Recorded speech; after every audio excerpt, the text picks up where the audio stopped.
is your number one SM radio station. Love Radio.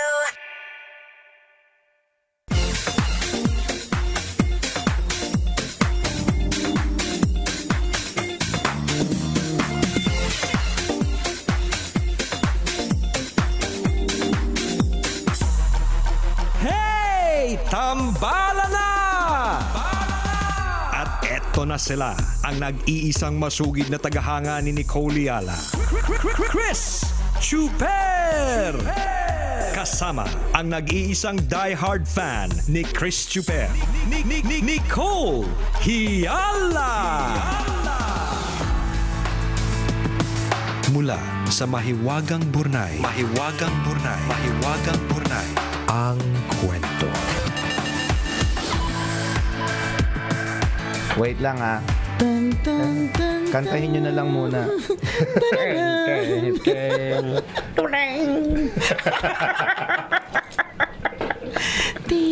Malibang ako sa kwentuhan natin, wala pala tayong background music. Eto na.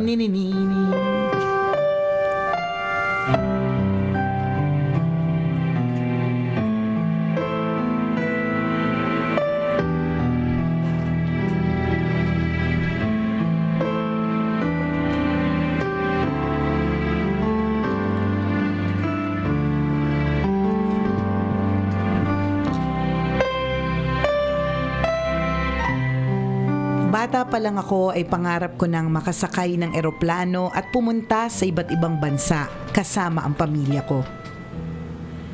Gusto kong maipasyal ang mga magulang ko at mga kapatid ko sa iba't ibang panig ng mundo. Sa tuwing may recitation nga kami sa school noon tungkol sa kung anong gusto naming maging career paglaki, lagi akong nagdodrawing ng eroplano na kasama ang Eiffel Tower, Big Ben Tower, Merlion at iba't iba pang landmark sa mundo. Lagi kong sinasabi na balang araw ang aking mga dinodrawing ay magkakatotoo rin. Pero hindi naging madali ang lahat para sa aming pamilya. Paano ba naman kasi, anak lamang ako ng isang ordinaryong tindero ng donuts sa amusement park at ng isang simpleng labandera. Sabi pa ng mga kapitbahay ko, masyado daw mataas ang mga pangarap ko. Sa katayuan namin, napaka-imposible daw na maabot ko ito. Hindi ko sila pinansin. Tumingin lang ako sa langit. Hindi ko hinayaan ang mga pagsubok na hilahin akong pababa sa lupa. Itinuloy ko ang pagkuha ng kursong Tourism Management. Habang nag-aaral ay tumutulong ako sa tatay ko sa pagtitinda ng donut. Nag-aaral ako sa umaga at nagtitinda naman sa hapon. Bagamat napakahirap ng aking pag-usad, after 5 years nagtapos din ako na summa cum laude sa kursong kinuha ko. Nagbunga ang dugo at pawis na pinuhunan ng aking mga magulang. Lumuluha silang umakyat ng entablado habang tinatanggap ang diploma ko. Nang makagraduate ako, nakapagtrabaho agad ako bilang flight attendant sa isang domestic airport sa Pilipinas. Pagkatapos ng ilang taon ay nalipat na ako sa isang international airport. Dito na unti-unting nagkakulay ang mga pinapangarap. Unti-unti nang nabubuhay ang mga larawang iginuguhit ko lamang noon. Kasabay ng paglipad ko sa aking karera, unti-unti na ding gumagaan ang buhay ng pamilya ko. Naisama ko ng mag-tour ang aking mga magulang sa iba't ibang bansa. Naibili ko na rin sila ng sarili nilang bahay at lupa. Bukod dito, napagtapos ko na din sa pag-aaral ang aking bunsong kapatid. Ngayon, patuloy akong nagtatrabaho bilang flight crew sa isang sikat na airline company sa Brunei. Labis-labis ang aking pasasalamat dahil sa trabaho kong ito na nalilibot ko na ang iba't ibang panig ng mundo. Ako po si Tina, isang bona fide tambalanista na nagpapaalalang walang mataas na pangarap sa taong may pagsusumikap.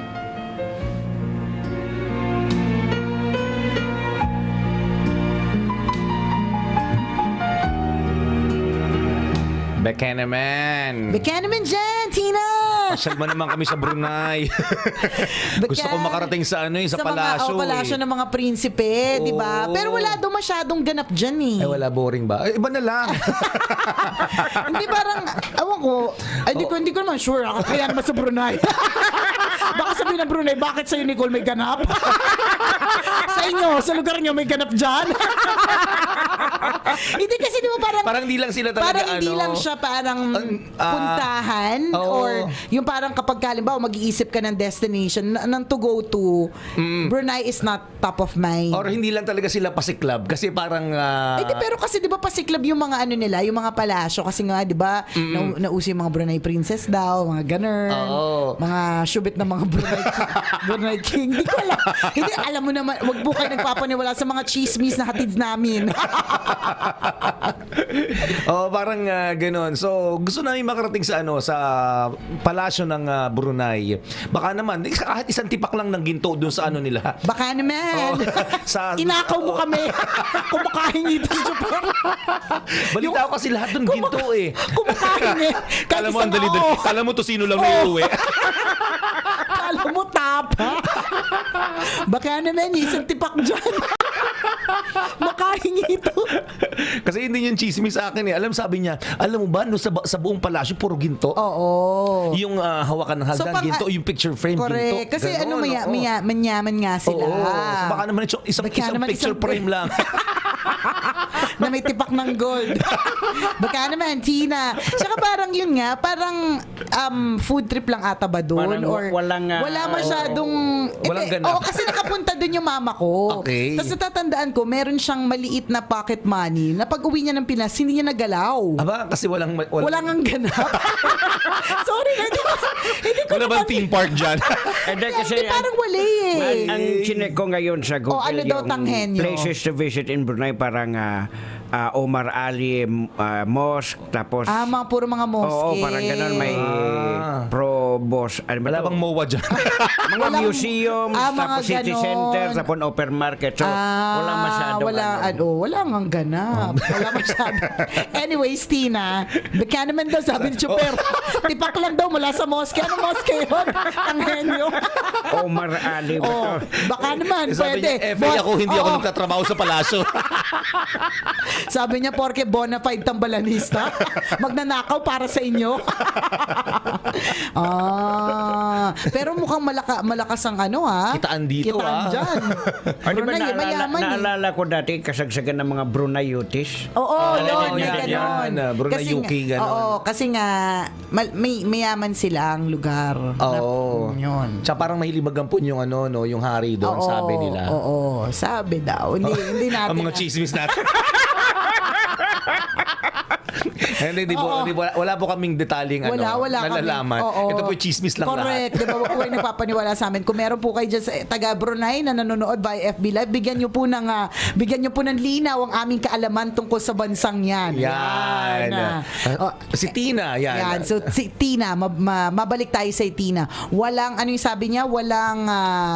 Mataas na pangarap pa sa taong may pagsusumikap. Oo, na Si nagsusumikap. Juvie nagsagot sa Facebook Live natin. Ano sabi ni Nasa Juvie? Dubai daw. Nasa Brunei siya. Totoo po. More restaurants dito. Yun lang po ang Ang libangan. libangan. At mga... ang tataba boss. nyo dyan. Libangan nyo kumain Tsaka ang sabi yung mosque nila talagang Na totoong ginto. Oo. Dami nyo namang gold dyan. Jovi, Baka naman. Si Juvie Daganya pala yan eh. Alam mo Isang na tipak ha. lang, isang tipak. Baka naman. Hindi naman kami humiling ng malaki kasi laki lang ng ipin. Baka naman sabihin mo, yung hindi ka naman mahuhuli. Gagawin lang namin jacket sa ngipin namin. correct. Parang pasikat kami dito. Ang galing nila, no? Oo, kakatuwa. Puro gold. Oo, kasi nakita ko dati, naalala ko yung tita ko, nagtrabaho din sa palasyo ng Brunei dati. Okay. Brunei Yuki yung tita mo? Hindi. Bakit? Nagtrabaho niya naman yan. ano, hindi siya, ano siya? At yung sa palasyo mismo. At naglilinis, nagluluto. Naalala ko bigla nag-flashback kasi yung mga picture ng mga bata doon, talaga ang lalaki ng mga medalyon, partner. Oh. Sabi niya lahat yan ginto. Lahat ng Talaga, kamay. ng mga suot ng mga bata. Mga baby. Ang daming baby. Tapos pag nakita mo yung braso na puro ng mga ginto. baby. Big time na ba yung tita mo ngayon? Oo. Hindi, wala na siya doon. Kasi 2 taon lang siya doon. Dalawang taon. Sabi ko, baka sana dapat pala nag-uwito ka isang medalyon Kaya nga, lang. tinatanong ko kung naging big time sa alam na. Ano big time, alam na. Kinuhaan niya sanggol. Kinuhaan niya sanggol ng ano, ng Oo, ang bracelet. daming babies at lahat to ginto. Hindi, totoo, hindi peke Kasi anak yan. ng prinsipe. Anak ng hari, oo. Dami yung okay. ginto, no? O, balik ulit tayo kay Tina. Balik ka kay Tina. Kasi inunahan mo kami ng Brunei naging interested kami tuloy sa Brunei. Kasi yun nga baka nga mga restaurants lang and mga mga mosque. Kasi yun nga nung bumalik yung nanay, yung mga pictures nila parang puro hindi ko Puro view maintindihan, lang. parang puro gate. Hindi ko sure. Mayaman po ang Brunei kaso po mababaw lang po ang sahod doon. Maraming gold tapos sa pag nanakawan pa natin. Alam bakit ganyan ang utak ng Pinoy, no? Pag mayaman, nanakawan. Ang pagkakaalam ko, ang Brunei dati, part siya ng Borneo, yung kaharian. Oo, correct. At connected yun sa Pilipinas. Kaya sa parte ng butuan, maraming Madaming mga, gold. Connected tayo kasi dati dyan. Parang sa Isang sa Kota kingdom siya dati. Okay, parang sa Kota Kinabalu. Yung Kota Kinabalu, malapit siya sa tama po ba? Hindi ako masyado tangyan nyo. Give light on this. Parang malapit siya sa Zamboanga or basta kasi parang tinatawid lang ng isang bangka or hindi bangka boat yung Kaya madaming Pilipino doon. Parang yung Saba lang din yan, eh. No? Oo. Padamihan ng lalaki. Pasikat. Ayaw pa tayo. Ayaw pa Padamihan talo. ng nalalaman, kunyari. Pasikat. Di ba yung Saba Borneo yun? Yung Saba kasi dating pag-aari ng Pilipinas, yan. Tapos? Tapos kasi 'di ba maraming diyan, Malay yan. So, So, yung ang Pilipino nanggaling sa Malay. Yan. Wala na tong connect. balikan na natin si Tina. Ang hirap pag nagmamaru eh. Mamarunong. Ay, nako. Saludo kami sa sabi ni Tina. Maricel, nakapagtrabaho daw siya sa Brunei. Meron daw silang parang Disneyland doon na free rides for all. Ay, panis. Walang bayad. Tapos Kami meron mag-Star daw City din. rainforest ang magandang puntahan sa Brunei. Okay. Anyway, balikan na natin si Tina na natupad ng kanyang mga pangarap, di ba? Talagang when you dream big, kabisyo, walang rason para hindi ka gumawa ng ways para to achieve that goal. Tingnan mo, Tama. ang kagandahan lang kay Tina, alam niya na from a very young age kung saan siya papunta At ang kagandahan din, kapalaran niya rin 'yon. Kasi 'di ba Correct. minsan nagpaplano tayo na maging doktor, maging nurse, maging teacher, kukuha tayo ng kurso na connected sa gusto natin, but in the end, yung kapalaran natin ibabalik tayo kung saan tayo nararapat, 'di ba? Yung gano'n Correct. Ang kagandahan dito kay Tina, kapalaran niya 'yon, kagustuhan niya 'yon, 'di ba? Tama. Doon ka talaga dinala ng pagkakataon. Hindi ka na iba ng daan. Talagang dire-diretso lang, which is good. Ang galing. Gagamitin namin yung linya mo na ginamit na pinadala sa amin. Napakaganon. Tumatak sa isip talaga namin yung huling linya mo na kapag walang taong walang mataas Ito na na nga, pangarap. sandali na, binubuksan na. Niyapang mo pa tumatak, di mo maalala. Makatatak ka dyan, Nagmamaro ka talaga lagi, Chikero. Kanina ka pa mamaru. Sabi niya na siya ay nagpapaalala na walang mataas na pangarap sa taong may pagsusumikap. Yun. Alam ko diba? talaga yun, nakalimutan ko lang. Tumatak pa sa isip ko. So, ang galing lang kasi yung sa'yo din ay kwento ng kahirapan, di ba? Correct. Kasi isipin mo, labandera yung nanay mo, yung tatay mo ay nagbebenta ng donut sa amusement park, nag-aaral ka sa umaga, nagtitinda ng donut sa gabi. Ito na naman, partner, yung sinasabi ko na kung itong mga tao nga to na yung oras nila na dapat sa pag-aaral, inahati sa pag-aaral at pagtatrabaho, caring matapos with honors. Correct. Bakit hindi ikaw na yung lahat ng oras mo, pwede mong i-google sa pag-aaral? Ano ka ngayon? Wala lang. Oo. Diba? Nag-aaral ka, ha? Oo, Ikaw, diba? estudyante nakikinig ngayon. Panis! Bigay luho ka na nga sa Oo ng nanay mo eh. Diba? Parang, Diba? ang gagawin mo na lang mag-aral. So, Oo. yun na lang yung gagawin mo. Una, bumabagsak ka pa. Hindi mo na makuha yung honor. Siguro, hindi naman kasi lahat talaga ganun. Pangalawa, binabagsak-bagsak mo pa kasi hindi mo pinapasukan. Correct. Hindi mo sineseryoso. Yung mga iba para makapag-aral. Yun yung lagi namin sinasabi. Para makapag-aral, kailangan magbenta ng donut. Nung isang araw, yung kwento ng Burnay, di ba ang dami niyang binenta? Snowball, ano ba yun? Ano, mga mais, kung anik-anik yung mga binenta niya para lamang makapag-aral. Sana yung mga ganitong klase ng kwento, no, magbigay talaga ng matinding kapit at inspirasyon sa mga estudyanteng binibigay sa inyo lahat ng mga magulang ninyo. Kasi ito po mga entry senders natin, nagmula sa wala.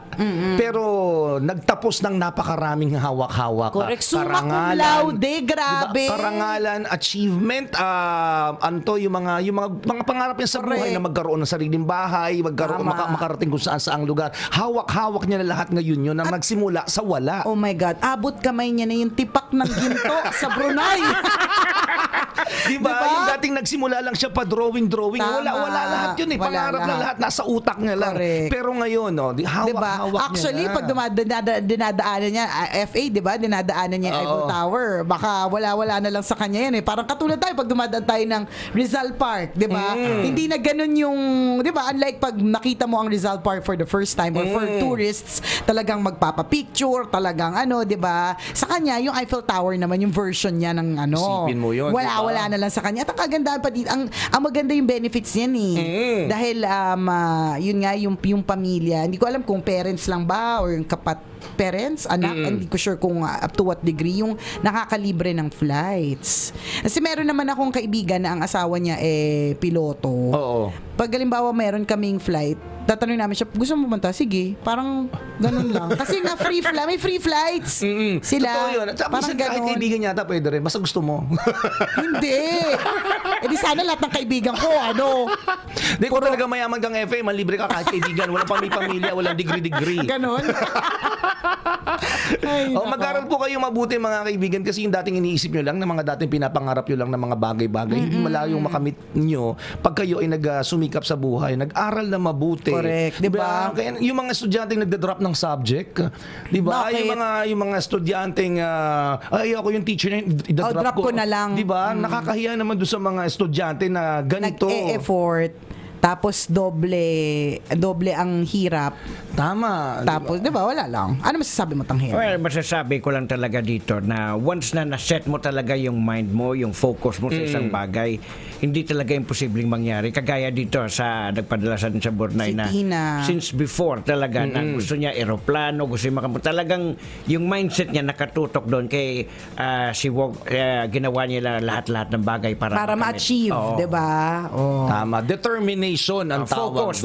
Focus. Salamat. Ngayon sa mga estudyante, wala na kung ano-ano, may ML, may love life, may ganito. Kaya, May pagpapaganda. Oo, may mga ganun. Kasama pa Puro yun. pagpapaganda. Paglalande, mga ganun.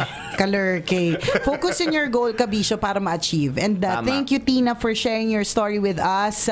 Sana ma-meet ka namin kapag wala kang flight, tapos mapadpad ka dito sa Manila. Baka may free ticket papuntang Eiffel Tower. Baka naman, di ba? Thank you. Natutuwa kami sa kwento mo. At kung ikaw, Kabisyo, meron ka ding kwento na gustong i-share sa amin, go ahead, please email us. Send your stories at mahiwagangburnaystory@gmail.com. Malay mo, kwento mo na ang ating pag-uusapan sa mga susunod na araw. Kaya send na! Correct. Maraming salamat sa lahat ng mga nakatutok sa atin ngayong araw na ito. Batiin ko lang na magandang morning. And thank you for tuning in kay Mommy Emmy Adonis. Yan. Mommy Emmy Adonis, I hope to see you soon again. Ingat-ingat ka lagi. Praying for you. O si Bente pala, nakalimutang batiin kanina. Hi Bente, ang ganda ng pangalan mo, no? Bente. Pag yumaman ka na, baka maging 50 na pangalan. Why not, di ba? Happy listening sa iyo, Bente. Salamat mga kabisyo sa pagtutok. Enjoy the rest of your day. Muli ako po si Nicole Yala. At ako naman, si Cambio King Chris Chuper. Na nagpapaalala, Walang matatag na relasyon sa malanding may determinasyon. Yun! Ang programang Walang Problema, Hey Tambala Na, ay hatid sa inyo ng